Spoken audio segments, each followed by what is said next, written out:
Fala pessoal, como é que vocês estão? Hoje, como prometido, né, a gente vai trazer o segundo vídeo aqui do canal. Hoje um vídeo um pouco mais informativo, não tanto atrelado a uma obra, apesar de o conteúdo do nosso vídeo de hoje tem a ver muito com esse livro aqui, que eu usei como base, do Jaime Pinsky, A Escravidão no Brasil. Mas o tema de vídeo de hoje é a escravidão no Brasil como um todo, né? Então, as motivações, como é que era a vida do escravo, e seus impactos na população negra. Então, já peço a vocês para se inscrever no canal, dar um like, compartilhar o vídeo para ajudar o trabalho, comentar o que você acha, o que achou do vídeo, ter uma informação adicional aí que vai estar ajudando bastante o canal. Bom, pessoal, para entender o que foi a escravidão moderna, a gente tem que entender o contexto da época, né? Então, é uma época de desagregação e de crise do feudalismo, que, apesar de que não foi extinto naquela época, né, o feudalismo vai carregar traços até a Rússia czarista do século XIX, início do século XX, mas o feudalismo já entra em decadência e você tem um renascimento cultural, um renascimento urbano, e você tem a ascensão de uma nova classe social, né, que é a burguesia, né, os habitantes do burgo, os comerciantes dos burgos. E aí, aliado à expansão do capital, à expansão mercantil, né, que muita gente vai falar que é a primeira fase da globalização, né, os estados nacionais, principalmente Portugal e Espanha, por condições anteriores, né, de serem estados nacionais, já sendo fundados primeiro, tendo plenas condições jurídicas, burocráticas, alianças com os burgueses e também tecnologias e terem contratado e terem uma frota de navegadores que conheciam da sua atividade, né, do que estavam fazendo, como Bartolomeu Dias, o Vasco da Gama, o Cristóvão Colombo, sabe, o Pedro Álvares Cabral. A expansão marítima desses dois países, da Península Ibérica, vai fazer com que esses dois países se lancem à frente, né, ao mar. Então você tem a ascensão de uma burguesia fortalecida com o apoio dos estados nacionais, e também você tem um intenso processo na Europa de desumanização do negro, né, também do povo islâmico, mas principalmente do negro. Aristóteles ele falava, né, nos seus escritos, que em sua viagem à África ele falava que os povos de pele mais escura eles eram mais incivilizados, né? Ou seja, não eram tão evoluídos quanto os gregos, os brancos, né? Que pensavam, que eram os filósofos, eram os sábios, sabe? Então, para ele, os povos negros da África eram inferiores naturalmente ao povo branco, né, daquela região, dos brancos da Europa. Então você tem esse duplo processo. Então você tem o fortalecimento da burguesia enquanto classe, num contexto também de contra-reforma, né? Vale lembrar também que o Martinho Lutero publica suas teses em 1517, fazendo com que a Igreja Católica se reinvente, né, para conquistar novos fiéis, para parar o avanço protestante. E você tem esse processo de desumanização do negro. O Darcy Ribeiro, ele vai falar na obra dele, né, O Povo Brasileiro, que a gente comentou na semana passada, que desde o momento da captura e do tráfico do escravo, já começava-se um processo de desafricanização do negro. O que é isso? É tirar o negro da sua terra, do seu lar, da sua família, e fazer com que ele esqueça, com que ele se separe do seu contexto cultural, social, familiar e histórico da sua terra, para que assim você tenha um maior controle e uma maior eficácia, né, na lógica escravagista. Porque lembrando, e aqui vai ficar muito claro ao decorrer do vídeo, o escravo ele é uma coisa, o escravo ele não é um ser humano, né, dentro da lógica escravagista. Ele era uma mercadoria que fazia parte do processo de expansão do capital e das grandes navegações das nações europeias. Bom, como todo mundo sabe, o Brasil foi colonizado por Portugal, né? E Portugal importa esse modelo escravagista aqui para o Brasil. Só que Portugal já tinha experiência com essas práticas de escravidão antes de chegar no Brasil, né? Antes de 1500. Ao final do século XV, há relatos de que expedições portuguesas já tinham passado pela costa atlântica de África, trazido alguns negros para trabalharem de forma obrigatória, né, de forma escrava, nos lares e nos campos portugueses. Obviamente que num número bem menor, né, fala-se aí de centenas, chega de 200, 300 cativos africanos. E essa lógica de importação de mão de obra africana tinha o pretexto de, como posso colocar, suprir a mão de obra, né, já que os portugueses estavam bem ocupados nessa lógica mercantil de expansão marítima, de conquista de novas terras. Então você precisava de pessoas para trabalharem domesticamente e trabalharem nas lavouras, né? Então você tem essa primeira experiência portuguesa trazendo africanos da costa atlântica da África para Portugal, mas principalmente para as colônias do Açores, Ilha do Cabo Verde, né, onde eles vão trabalhar principalmente a cana-de-açúcar, né? Obviamente em escala bem menores, mas já era assim uma atividade que dava experiência a Portugal nesse trato.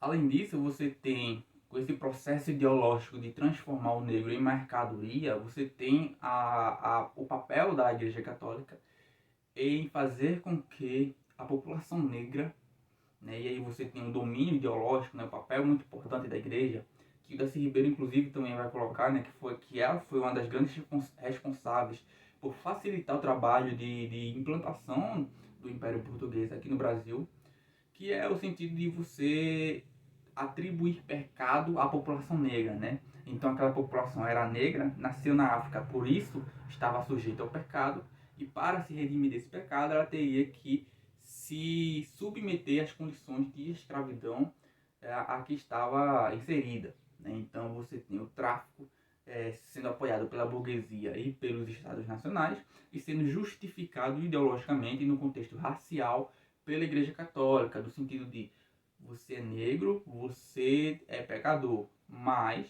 se você submeter a lógica escravagista, ao trabalho forçado, né, o pós-vida, o além cristão, você estará salvo, porque essa é uma forma de pagar seus pecados, né, sendo escravo e submetido à lógica escravagista.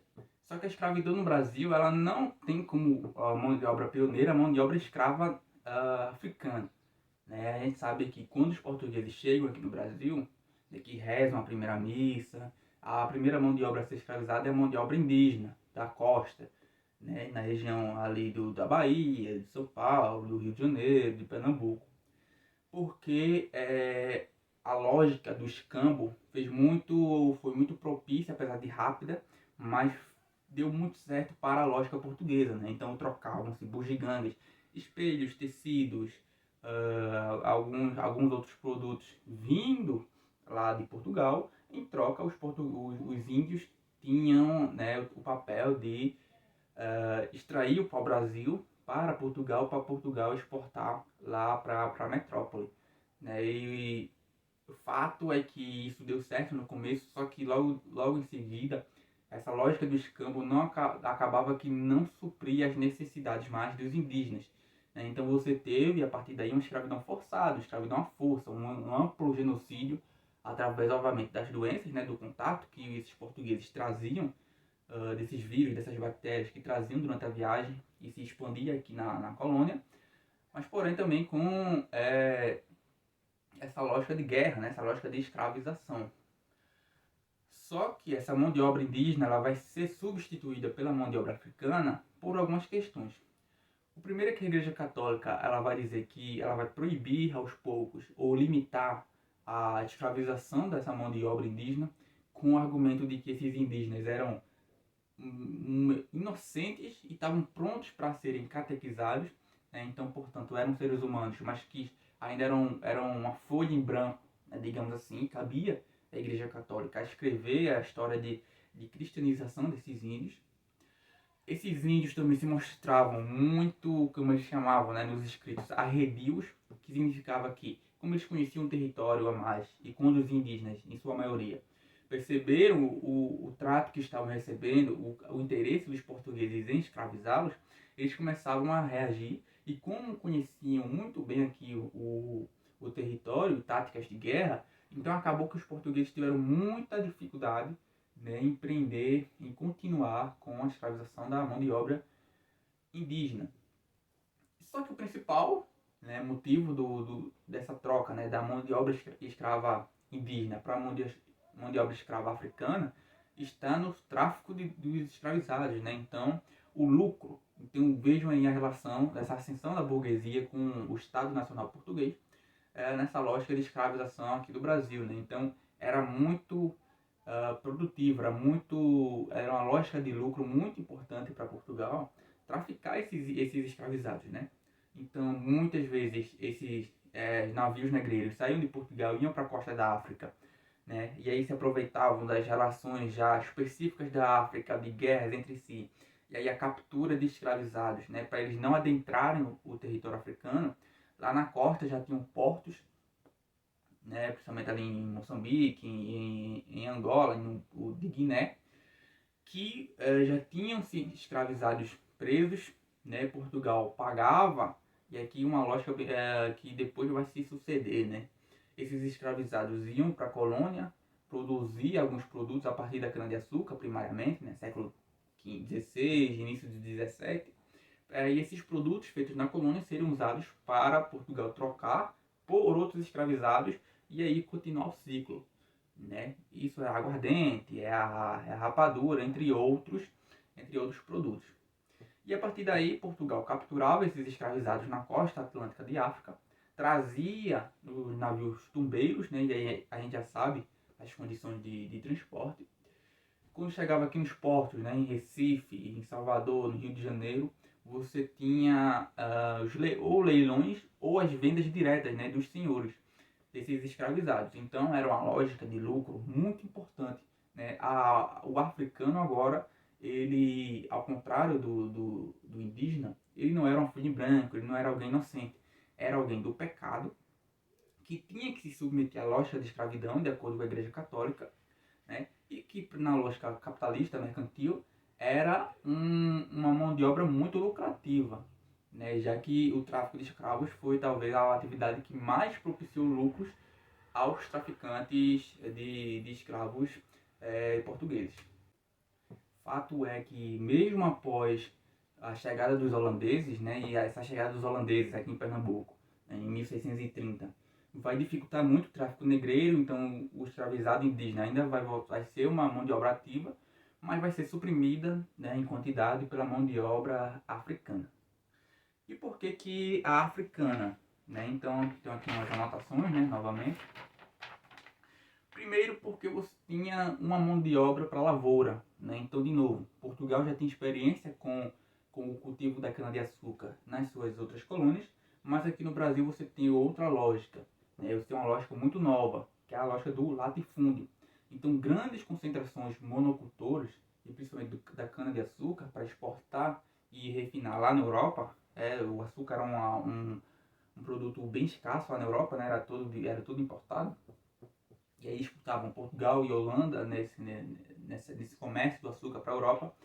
E o Brasil é uma colônia muito importante para Portugal, porque justamente tem terras amplas, terras férteis e terras latifundiárias, monoculturas, que vai, junto com a mão de obra africana, produzir e ser a maior moeda de lucro do Império Português nos séculos, né, posteriores a essas expansões marítimas, século XVI, século XVII. Chega no século XVIII, é suprimido pelas descobertas das jazidas de ouro, né, lá em Minas Gerais.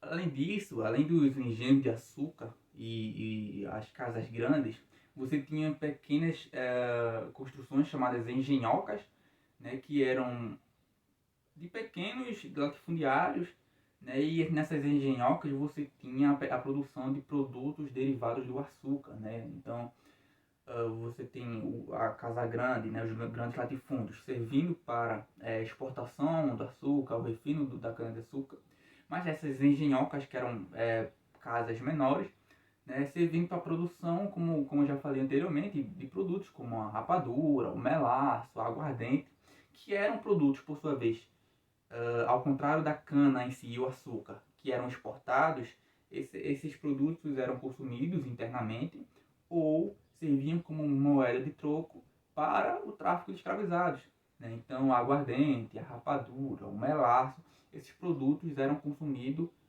às vezes, pelos próprios escravos ou pela população local, ou serviam como moeda de troca por mais mão de obra. O tráfico de escravizados ele também era arrumado no sentido de você traficar escravizados africanos de diferentes etnias, de diferentes lugares, para que a diferença étnica, a diferença regional, a diferença de linguagem impedisse uma aliança entre diferentes povos africanos contra aquela lógica mercantil escravista. Né? Então, no mesmo navio tombeiro, perdão, era comum você ter escravizados de diversas regiões, né? Luan, Luanda, Moçambique, Guiné, Congo, Angola. Então essa diversidade impedia muitas vezes com que os africanos tivessem uma conexão cultural semelhante e assim traçarem planos para evitar ou reagir contra aquela lógica. Obviamente que, como a gente vai ver, em nenhum momento a escravidão africana foi passiva, né? Em nenhum momento os escravos africanos uh, aceitavam seu destino. Né? Houve muitas formas de resistência, mas essa dificuldade linguística e étnica dificultava mais ainda as suas reações já no porto onde eram capturados. E sobre a viagem, né, as viagens dos africanos escravizados lá da África para aqui, para o Brasil, para a América Portuguesa, a gente sabe que como o escravo africano era uma mercadoria, então você não tinha nenhum trato humano para com esses escravizados. Então os navios tombeiros eram organizados para que coubesse um máximo de pessoas, né? Então eram centenas e centenas e mais centenas de escravizados que, desde quando eram traficados, eram trancafiados no porão do navio e aí tinham pouquíssimo acesso à comida, pouquíssimo acesso à água, não tinham acesso a banho, né? Então você tinha o mau odor, você tinha as necessidades fisiológicas sendo feitas naquele local. Então acabava que grande parte do contingente africano de escravos acabava morrendo no caminho. E uma forma de resistência muito grande, que devido a essas condições, era o suicídio, né? Então muitos escravizados, às vezes até se atiravam ao mar como forma de resistência, como forma de... Se aquela navegação, se aquele transporte já era daquele jeito, imagina o que esperava ele do outro lado do oceano. Então, sabendo das condições de sua desumanização, muitos escravizados partiam e escolhiam para o suicídio, né, se atirando ao mar. Além disso, além desse alto grau de mortandade, né, do transporte devido às más condições do suicídio, a pequena parcela que chegava aqui na América Portuguesa para ser vendida já chegava muito, muito frágil, muito doente, muito fraca, né, devido às consequências desses tratos. E aí você tinha o que você chama aqui de casa de engorda, né? Que eram casas que eram controladas pelo Império Português, que serviam para engordar, ou seja, para nutrir ainda mais, para nutrir, no caso, os escravizados que estavam famélicos, que estavam doentes devido às condições da viagem. Né? Por quê? Porque o escravizado ele é uma propriedade. Né? Então, ele não pode ser perdido. Ele não pode... quanto maior o grau de mortandade, maior a perda do lucro do Império Português, dos traficantes e dos senhores de engenho. Né? Então, os que chegavam aqui eram engordados, eram preparados para ir serem vendidos para senhores de engenho em leilões públicos ou contratos diretos, né, de traficantes para com senhores de engenho ou representantes desses senhores de engenho. Falando agora um pouco sobre como é que era a vida dos escravizados quando chegavam aqui, né, a gente tem que entender que o escravizado, além de propriedade, né, comercial e humana do seu senhor, ele tinha o seu cotidiano baseado no trabalho. Então o escravizado ele trabalhava de domingo a domingo, né, especialmente os recém-chegados de África, e em jornadas que ultrapassavam 12, 14, 16 horas por dia. Né? E aí lembrando daquela lógica do último vídeo, né? Quanto mais de pele clara o escravizado fosse, e aqui, né, você tem os boçais, os negros recém-chegados de África, os ladinos, que eram os negros adaptados à linguagem e o cotidiano daqui da América Portuguesa, e os crioulos, né, os mestiços, os pardos, que eram filhos desses negros com outras etnias, né, principalmente os brancos. E quanto mais claro fosse a sua cor, outras funções você poderia desempenhar, né, principalmente de mais confiança do senhor de escravo.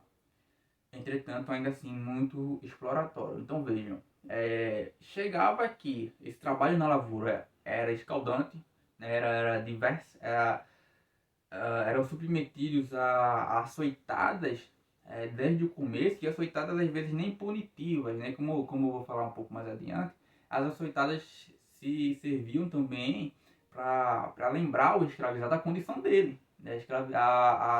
Para botar o medo, né? Para dizer que ele não passava de uma figura que devia trabalhar naquela lógica incessantemente sem reclamar.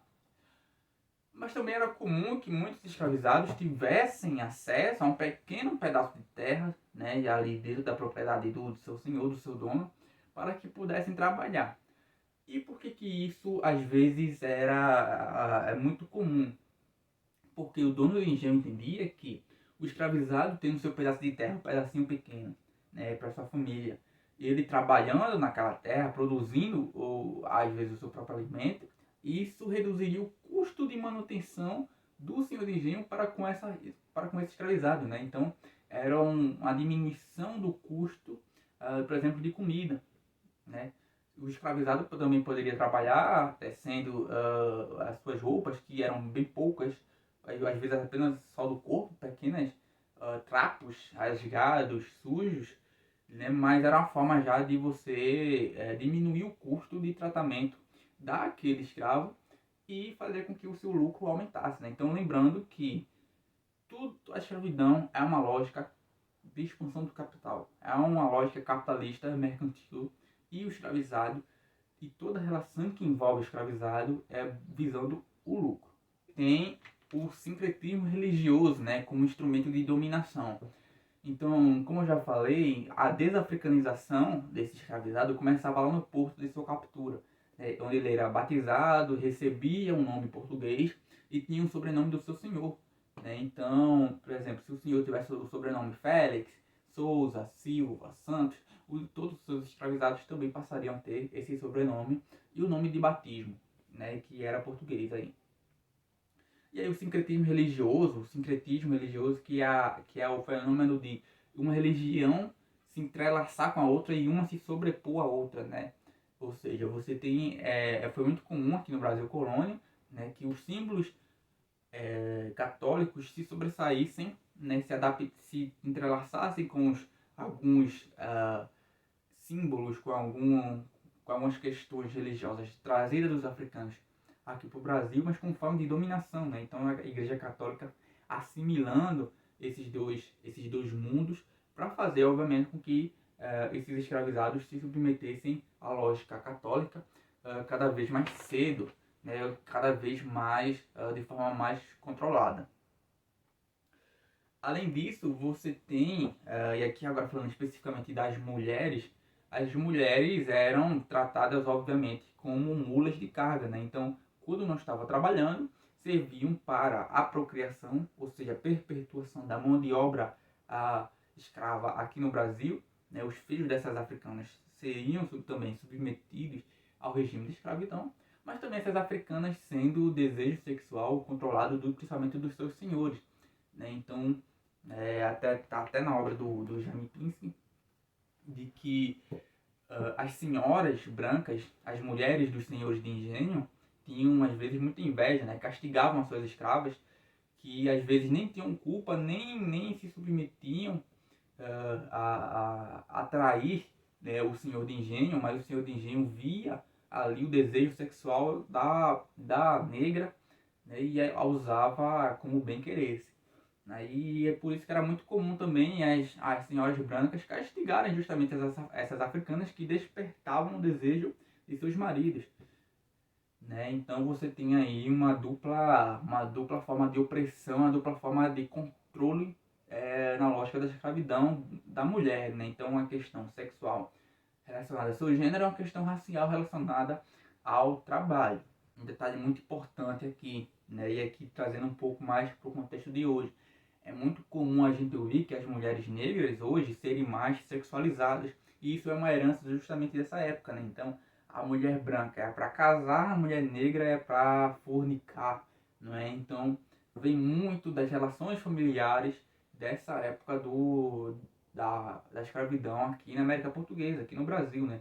As mulheres negras sofrendo diversas formas de violência, já bastava a violência do tráfico de escravo, que era uma violência institucionalizada. Você tem uma pós-violência, né? Você tem uma violência dentro da violência, que era a violência sexual, né? O corpo da mulher negra ser tirado do seu controle para ser apenas um brinquedo de satisfação de seu senhor branco e uma forma de castigo, né? Uma superfície de castigo feito pelo capataz da lavoura ou pela mulher do senhor branco que tinha, né, que culpava a escrava negra de despertar o desejo do marido dessa mulher branca. Bom, sobre os castigos, era bem comum, né, eram bem recorrentes, porque servia para, como eu já falei, para alertar o negro e lembrar da sua condição. Né? Então eram bem comuns as açoitadas, até sem motivos, né, que era a forma de amedrontar o escravizado.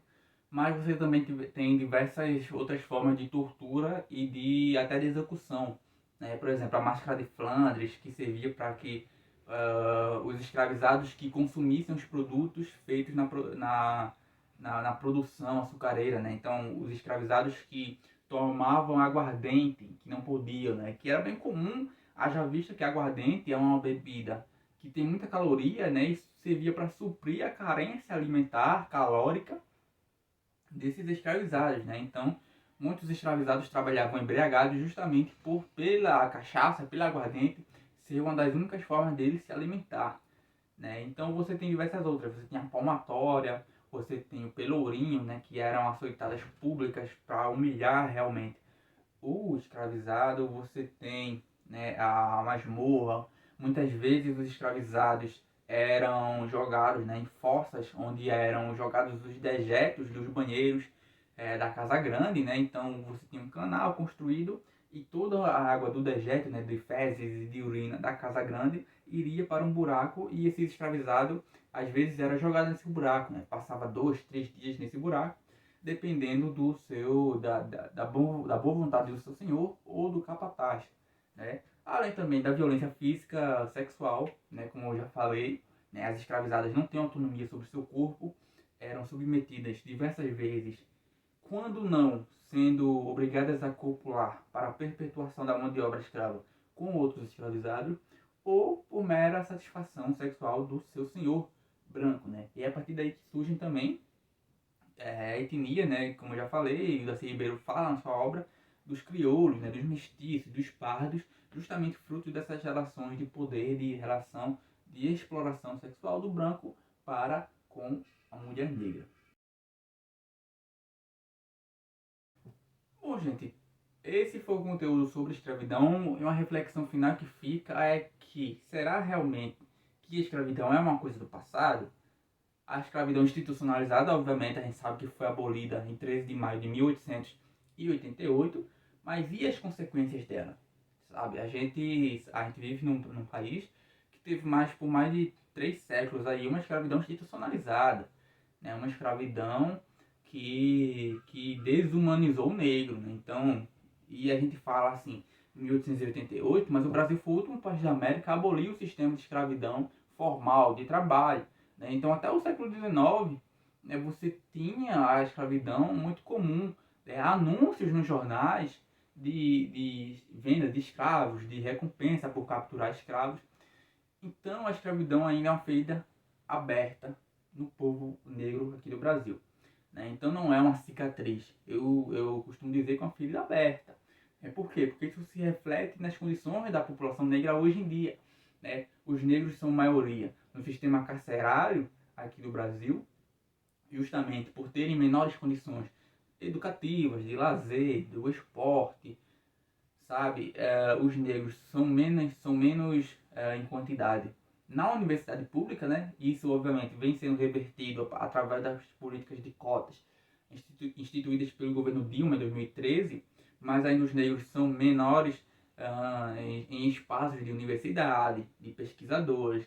Os negros são minoria na questão política, nos espaços políticos, né? Apesar do negro ser maioria em população, né? Mas quando a gente fala que o negro é minoria, é justamente em ocupar esses espaços de poder, né? Em espaços públicos governamentais, em espaços de alto escalão de empresas, né? Os negros são maioria na camada mais pobre, em compensação são minoria nas camadas mais ricas, justamente por todas essas heranças trazidas pelo sistema colonial português, né? Que desafricanizou o africano, que tirou a identidade do índio, né?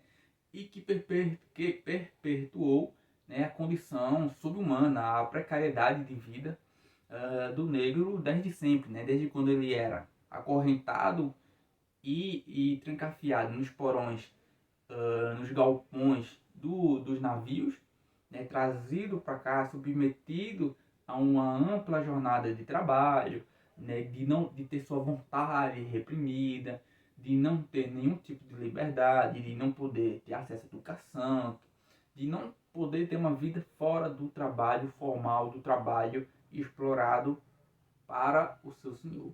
Então, depois da escravidão, você tem ainda assim políticas de branqueamento da população negra e uma exclusão total da população negra. Então, o negro escravizado não teve acesso a uma casa, então a partir daí teve que povoar morros em casas super precárias, é daí as origens das favelas. Então o negro hoje em dia, ele não por acaso ocupa a grande parcela de população mais pobre, maioria da população carcerária, uma população que não tem tanto acesso ou tem mais dificuldade de acesso ao ensino superior, que não ocupa tantos cargos governamentais, que não tem tanto acesso aos cargos de poder em grandes empresas, justamente por toda essa herança colonial escravista que a gente tem aqui no Brasil. Então foi isso, gente, o vídeo de hoje, né? Eu espero que vocês tenham gostado, né? Algum comentário, alguma curtida, alguma observação, algum comentário adicional que vocês queiram fazer. O espaço dos comentários está aberto. Deem like, compartilhem, se inscrevam no canal, né? Ativem a notificação para quando chegar vídeo novo, né? E eu espero que vocês contribuam para que o trabalho cresça, dê resultado e a gente continue, né, fazendo esse tipo de vídeo informativo, né, análise de obras e de diversos assuntos que sejam relacionados à política, história e à sociedade em geral aqui do Brasil. Forte abraço para vocês e até a próxima.